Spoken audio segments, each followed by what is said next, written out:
সেখানে এই মুহূর্তে খবর পাওয়া যাচ্ছে যে মোহাম্মদ ইউনূস তিনি কিন্তু বৈঠকে ডাক দিয়েছেন এবং সেখানে কার্যত হিন্দু সম্প্রদায়ের প্রতিনিধিদের উপস্থিত থাকার কথা বলা হয়েছে। তিনি বলছেন হিন্দু সম্প্রদায়ের প্রতিনিধিরা তারা উপস্থিত থাকবেন এবং তাদের উপস্থিতিতেই আজকের এই বৈঠক সংগঠিত হতে চলেছে। একবার বক্তব্য আপনাদের সামনে আমরা তুলে ধরি। হিন্দুদের উপর লাগাতার হিংসা নিয়ে আলোচনা হবে এমনটাই সূত্র মারফত কিন্তু খবরও পাওয়া যাচ্ছে। শুনুন। হিন্দুদের আক্রমণ করতেছে, বৌদ্ধদের আক্রমণ করতেছে, সংখ্যালঘু কয়জন আছে রে ভাই? কি জন্য তাদের নিয়ে টানাটানি করতেছে? এটা কি দেশের মানুষ না? তোমরা যখন দেশই রক্ষা করতে পারছো, কয়েকটা পরিবার রক্ষা করতে পারবে না? কষ্ট লাগে। সেও তোমাদের সঙ্গে ছিল, তার ছেলে তোমার সঙ্গে ছিল। যত হিন্দু পরিবার, খ্রিস্টান পরিবার যত আছে, বলতে কেউ তার গায়ে আসতে পারবে না। আমার ভাই, আমরা একসঙ্গে যুদ্ধ করছি, একসঙ্গে থাকবো। এটা পুরা বাংলাদেশ একটা পরিবার আমাদের। আমি এই বক্তব্য আপনাদের সামনে রাখলাম যে তিনিও উদ্বেগ প্রকাশ করেছেন সে দেশের সংখ্যালঘু হিন্দুদেরকে নিয়ে, সনাতনীদের নিয়ে, বৌদ্ধদের নিয়ে, এবং সেই বক্তব্য আপনাদের সামনে রাখলাম। দীপ্তাশবাবুর কাছে আমি এখান থেকে আসি। সবটাই কি তাহলে আইবাস? তিনি যখন ক্ষমতায় আসছেন তখন তিনি বলছেন যে হ্যাঁ তাদেরকে বাঁচাতে হবে, সবকিছু করতে হবে, কিন্তু ক্ষমতা নেবার পরও তারপরও দেখা গিয়েছে হামলার ঘটনা ঘটছে। না, হামলার ঘটনা এখনও ঘটছে এবং এখন যেটা হয়েছে, এখন প্যাটার্নটা পাল্টে এখন যেটা বাংলাদেশের যে আরবান এরিয়া সেখানে অ্যাটাকটা হচ্ছে না, এখন হচ্ছে রুরাল এরিয়া। আচ্ছা বলুন তো, ওই যে লালমাটিতে যে মেয়েটিকে তুলে নিয়ে যাওয়া হয়েছিল, উনি বলতে পারবেন যে সেই মেয়েটির আজকে খবর, সেই মেয়েটিকে ফেরানো হয়েছে কিনা? দেখুন, বাংলাদেশে এর আগে 1971 সালে যখন মুক্তিযুদ্ধ হয়েছিল তাতে সবথেকে বেশি মারা গেছিল কারা? হিন্দুরা। 30 লাখ হিন্দু মারা গেছিল। সেই হিসেবে যে মুক্তিযুদ্ধের কোটা নিয়ে এত কথা, সেই মুক্তিযুদ্ধের কোটা তো সব থেকে বেশি পাওয়া উচিত ছিল হিন্দুদের, তারা পায়নি। তো প্রথম থেকেই যে আন্দোলনে প্রথম থেকেই স্লোগান ওঠে ভারত যাদের মামার বাড়ি, বাংলা ছাড়ো তাড়াতাড়ি, কিংবা যাদের হাতে লাল ধাগা তাদের এবার দেশ থেকে ভাগা, তো সেই আন্দোলনের লক্ষ্য কি সেটা একমাত্র বামেরা ছাড়া সবাই বুঝতে পারে। আমাদের বাম এবং বুদ্ধিজীবীরা তারা একটু দেরিতে বোঝেন। তারা প্যালেস্টাইন এসব হলে তাড়াতাড়ি বিভিন্ন সময় তো আমরা দেখেছি তৃণমূলপন্থী যারা বুদ্ধিজীবী তারা পথে বেরিয়েছেন, কিন্তু তারপরেও কিন্তু আমরা দেখিনি আবারও এই বাংলাদেশের যে ঘটনা ঘটছে, হিন্দুদেরকে যেভাবে পেটানো হচ্ছে, মারধর করা হচ্ছে, একবারে কোড আনকোড বলছি, তার কারণ পথে কিন্তু তারাই নেমেছেন। এবং শুধুমাত্র হিন্দুরা তারা যে পথে নেমেছেন তা না, একই সঙ্গে বৌদ্ধরা, সন্ন্যাসীরা তারাও পথে নেমেছেন। তারাও বলছেন যে হ্যাঁ তারা সেখানে নিপীড়িত, তারা নির্যাতিত, কিন্তু তারপরেও কোনো রকমের আওয়াজ কি এখান থেকে উঠছে? তৃণমূলপন্থী যারা বুদ্ধিজীবীরা রয়েছেন তারা আসবেন। আমি দীপ্তাশবাবু আসবো, রাধামোহন বাবুর কাছ থেকে রিয়াকশনটা আগে নিয়ে নিই। দেখুন, আমি একটা কথা বলি, আমরা তো বামেদের মতন না। বামেদের আসল চরিত্র, আসল রং সব মানুষ দেখে নিচ্ছে যে বাংলাদেশে হিন্দুদের উপরে হামলা হচ্ছে আর ওরা রাস্তায় বেরিয়ে মানে উল্লাস করছে আর মানে সাপোর্ট করছে ওই জামাতের যে মানে যেগুলো করছে। কিন্তু জিনিসটা হচ্ছে আমাদের, দেখুন আপনি আমাদের মুখ্যমন্ত্রী, বামেরা সাপোর্ট করছে তৃণমূল কংগ্রেসে, তারা কি পথে নেমেছিল? না, আমাদের পথে নামার ব্যাপার নেই। এটা তো একটা সেন্ট্রাল ইস্যু। এটা এই ইস্যুটা ডিল করবে সেন্টার, এটা তো আমরা ডিল করবো না, এটা স্টেট ইস্যু না।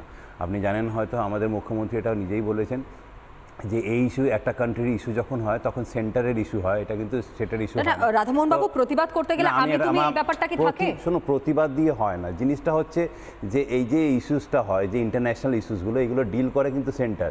সেখানে আমরা কেন মানে আমি বলি কাউকে কোনো এই বাম এদেরকেও মানে এর মধ্যে, আমেরিকার মানুষ, লন্ডনের মানুষ তারাও তো পথে নেমেছে, তারা তাহলে কিভাবে নামলেন? এবার কথাটা শুনুন, আমরা কি পথে নামলে কি হবে? আপনি বলছেন যে পথে নামা, আমাদের মুখ্যমন্ত্রী তো ওপেন বলে দিচ্ছে যে সেন্টারের ইস্যু, সেন্টার যা বলবে আমরা ওটা মানার জন্য রেডি। এর থেকে বেশি আর কি বলবো? এটা পথে নামা না নামার তো ব্যাপার নেই। আমরা কি পথে নামলে বাংলাদেশের শর্ট আউট হয়ে যাবে?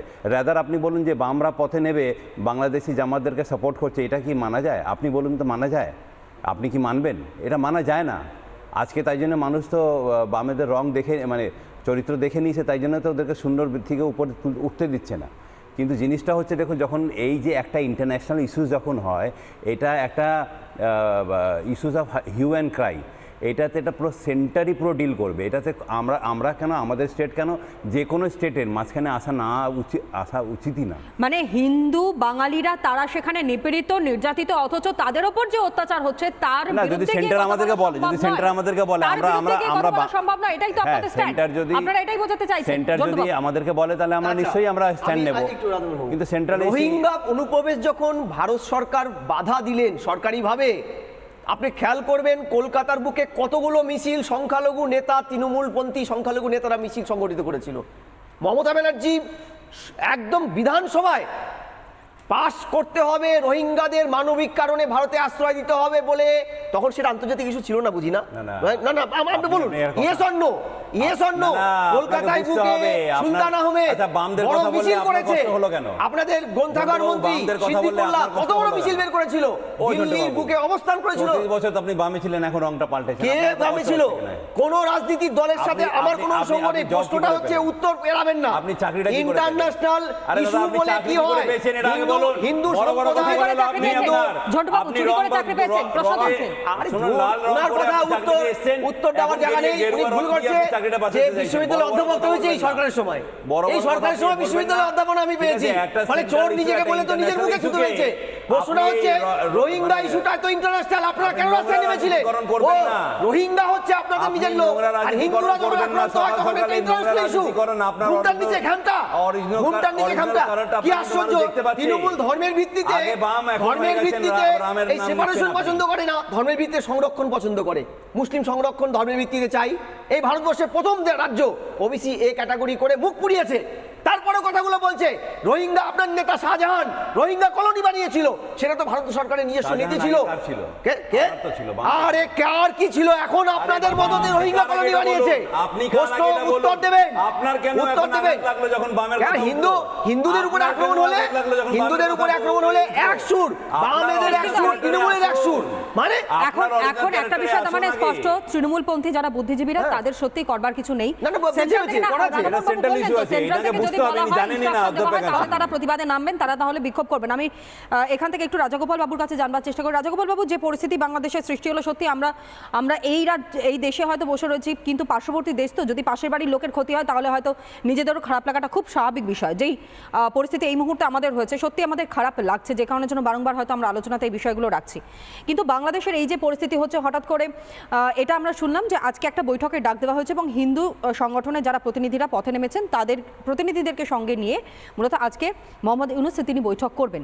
কিন্তু সেটা এতদিন দেরি হলো কেন? এটা এক নম্বর প্রশ্ন। দ্বিতীয় প্রশ্ন আমার যেটা থাকবে সেটা হচ্ছে, কোনো না কোনোভাবে যে বিভিন্ন জায়গায় প্রতিবাদ হচ্ছে, বিক্ষোভ হচ্ছে, শুধুমাত্র যে বাংলাদেশের মধ্যে হচ্ছে তা তো নয়, একই সঙ্গে বাংলাদেশের বাদ দিয়ে যদি আমরা দেখি, আমেরিকা হচ্ছে, লন্ডন হচ্ছে, বিভিন্ন জায়গায় প্রতিবাদে কিন্তু ইতিমধ্যেই নেমেছেন যে হিন্দুদের ওপর অত্যাচার যা হচ্ছে তা থামাতে হবে। কোথাও গিয়ে একটা বৈদেশিক প্রেশার রয়েছে, কোনো রকমভাবে কোনো প্রেশারের কারণেই কি আজকের এই বৈঠকে ডাক দেওয়া হলো বলে মনে হয় আপনার?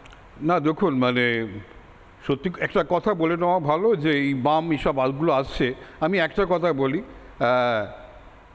ওখানকার যে আওয়ামী লীগের যে গ্র্যান্ড অ্যালায়েন্স আছে তার এক অন্যতম পার্টি হচ্ছে যে ওয়ার্কার্স পার্টি। হায়দার খান মেননে আমার সঙ্গে ব্যক্তিগত পরিচয় আছে, তারা হচ্ছে সিপিএমের সঙ্গে অ্যালায়েন্স, তারা কিন্তু আওয়ামী লীগের সঙ্গে আছে।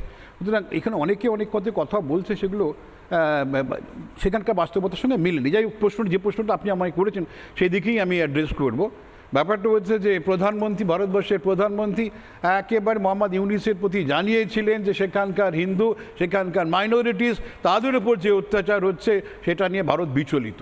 কখনোই বলেননি তুমি থামাও, আমরা হ্যাঁ তোমার প্রতি আমরা রিকোয়েস্ট করছি, অনুরোধ করছি, আদেশ করছি, এই ধরনের কোনো কিছুই বলা হয়নি। যেখানে বলা ছিল যে আমরা সেখানকার মানুষের দুর্দশা অত্যন্ত বিচলিত।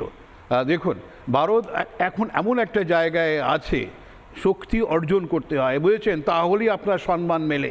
যেটা ঘটেছে আগের দিন আমি আপনাদের চ্যানেলই বোধহয় বলছিলাম যে বাংলাদেশের হিন্দুরা মার খেয়েছে, পালিয়ে চলে এসছে এখানে, কিন্তু মারের পাল্টা দিতে হবে, আমাকে শক্তিশালী হতে হবে, পথে নেবে জবাব দিতে হবে। সেটা হয়নি বলেই ওরা ভেবেছে মারো আর এদের তারাও। সেই করতে করতে পাকিস্তানে 17%টা নিয়ে নামিয়েছে 2%, ইন্দোনেশিয়ায় সেটা হয়ে আফগানিস্তানে সেটা গিয়ে দাঁড়িয়েছে 0.004%।